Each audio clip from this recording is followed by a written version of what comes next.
Hi friends and families, welcome to Moses Kitchen and Entertainment channel. இன்னைக்கு நம்ம சேனல்ல simple and டேஸ்டா செய்யக்கூடிய ஒரு வாழைக்காய் ஃப்ரை தான் செய்ய போறோம். இது வந்து லஞ்ச் பாக்ஸ்க்கெல்லாம் குயிக்கா செஞ்சு கொடுத்து அனுப்பிடலாம். வாங்க இது எப்படி செய்யலாம்னு பார்க்கலாம். இதுக்கு நான் இன்னைக்கு ஒரு 2 வாழைக்காய் எடுத்திருக்கேன். வாழைக்காய் நல்லா தோல் சீவிட்டு எடுத்துக்கலாம்.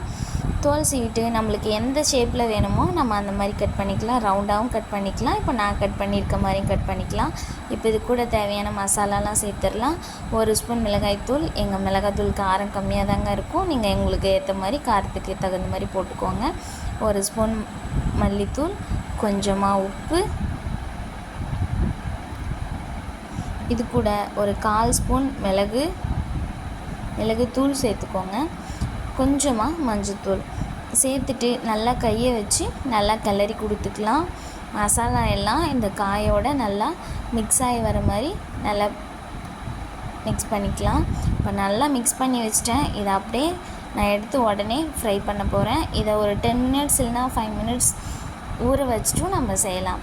இப்போது ஸ்டவ் ஆன் பண்ணி ஒரு பேன் வச்சுட்டு பேன் சூடானதும் எண்ணெய் விட்டுக்கிறேன். எண்ணெய் சூடானதும் கடுகு பொரிஞ்சதும் கருவேப்பிலை சேர்த்துக்கிறேன். கருவேப்பிலெலாம் சேர்த்துட்டு நம்ம மிக்ஸ் பண்ணி வச்சுருக்கோம் இல்லைங்களா வாழைக்காய், அதை அது கூட போட்டு நல்லா வதக்கி விட்டுக்கிறேன். இது நம்ம மசாலா எல்லாம் சேர்த்துட்டு கொஞ்ச நேரம் ஊற வச்சு செய்யும்போதும் நல்லாயிருக்கும், உடனே செய்யும்போதும் நல்லாயிருக்கும். நீங்கள் போடுற மசாலாலாம் மட்டும் கொஞ்சம் அளவு பார்த்து போட்டுக்கோங்க.